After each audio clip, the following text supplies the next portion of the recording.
क्या इनफर्टिलिटी एक फीमेल समस्या है?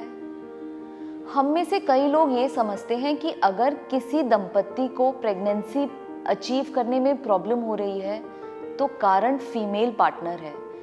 कई बार देखा गया है कि फीमेल्स अकेले एक फर्टिलिटी स्पेशलिस्ट के पास आती हैं और अपना इलाज करा के चली जाती हैं। बट मैं आप सबको ये बताना चाहती हूँ कि 50% इनफर्टिलिटी की प्रॉब्लम्स पुरुष या मेल पार्टनर की समस्या की वजह से होती है। तो आप कभी भी किसी फर्टिलिटी स्पेशलिस्ट के पास जाएं तो इम्पॉर्टेंट है कि वो फर्टिलिटी स्पेशलिस्ट दोनों पार्टनर्स का साथ में इवैल्यूएशन शुरू करे।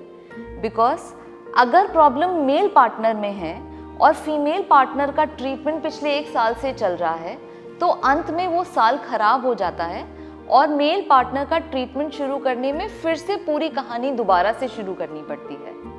अगर हम मेल इनफर्टिलिटी की बात करें तो मेल इनफर्टिलिटी के कारण 3 पार्ट्स में डिवाइड किए जाते हैं: इरेक्शन या इजैकुलेटरी डिसऑर्डर, हार्मोनल डिसऑर्डर और जेनेटिक डिसऑर्डर। इरेक्शन या इजैकुलेटरी डिसऑर्डर, अगर आप बहुत ज़्यादा अल्कोहल, टोबैको या स्मोकिंग का यूज़ करते हैं तो इरेक्शन या इजैकुलेशन में प्रॉब्लम आ सकती है। स्लीपिंग अगर 8 घंटों से कम है या 10 घंटों से ज़्यादा है तो टेस्टोस्टेरोन हार्मोन जो इन दोनों प्रक्रिया के लिए एसेंशियल है वो ऊपर नीचे हो जाता है, जिसकी वजह से इरेक्शन या इजैकुलेशन में तकलीफ आ सकती है।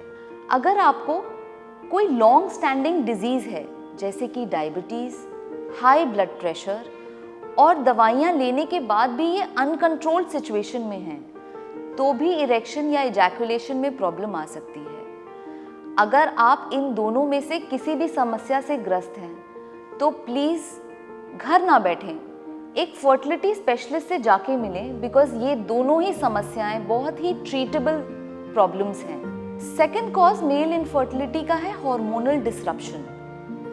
हमारे हॉर्मोन्स 2 मेजर ग्लैंड से आते हैं, एक का नाम है हाइपोथैलेमस, दूसरे का नाम है पिट्यूटरी।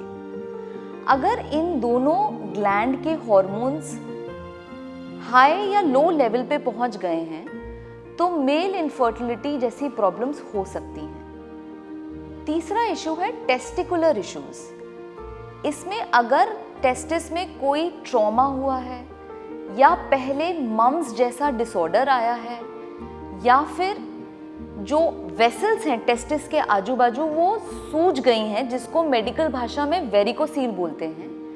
इससे टेस्टिस का टेम्परेचर बहुत ज़्यादा हाई हो जाता है और स्पर्म्स की मोटिलिटी यानी कि हलन चलन क्षमता और मॉर्फोलॉजी यानी कि शेप खराब हो सकता है, जिससे मेल इनफर्टिलिटी की समस्या आ सकती है। वेरिकोसील अल्ट्रासाउंड द्वारा बहुत आराम से समझ में आ जाती है और इसका एक छोटा सा ऑपरेशन करके ट्रीटमेंट भी संभव है। Last but not the least is genetic disorders. Genetic disorders का मतलब है वो परेशानियां जो जन्म से हमारे साथ हैं। वाई क्रोमोसोम यानी कि वो क्रोमोसोम जिससे मेल हार्मोन और मेल प्रवृत्ति डेवलप होती है, अगर इस वाई क्रोमोसोम में कोई प्रॉब्लम है तो स्पर्म का प्रोडक्शन और स्पर्म का बाहर आना अफेक्ट हो सकता है। तो अगर मेल इनफर्टिलिटी है तो कुछ हार्मोन्स की जांच या जेनेटिक जांचों द्वारा ये पता लगाया जा सकता है कि वो इनफर्टिलिटी किस तरह की है। इसको 2 भागों में डिवाइड करते हैं, ऑब्स्ट्रक्टिव एज़ोस्पर्मिया या नॉन ऑब्स्ट्रक्टिव एज़ोस्पर्मिया, और इसका ट्रीटमेंट असिस्टेड रिप्रोडक्टिव तकनीकों द्वारा पॉसिबल है। सो यस, फर्टिलिटी की समस्या सिर्फ फीमेल के कारणों द्वारा नहीं होती, इन सारे कारणों को भी अच्छे से देखना ज़रूरी है। इसलिए जब भी आप किसी फर्टिलिटी स्पेशलिस्ट से मिलें तो दोनों दंपत्ति साथ में जाएं और दोनों का इवैल्यूएशन साथ में शुरू हो।